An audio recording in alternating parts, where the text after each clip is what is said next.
какой здесь нас сюрприз ждет. Сейчас вот залезу снизу, посмотрим. Там классно все. Просто не переваришь, подрамник надо снять. Так, свет.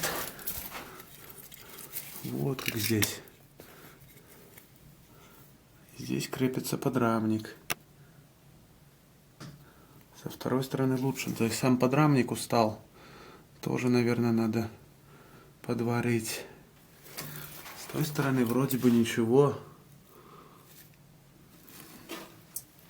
Будем лечить. Откручиваю подрамник и вижу, как все зашевелилось. Вот, например, как это показать.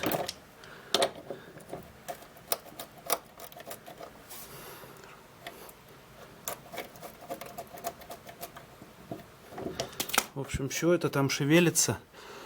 Буду цеплять, чтобы не потерять размеры. Как-то надо приварить, а дальше уже потом буду откручивать до конца.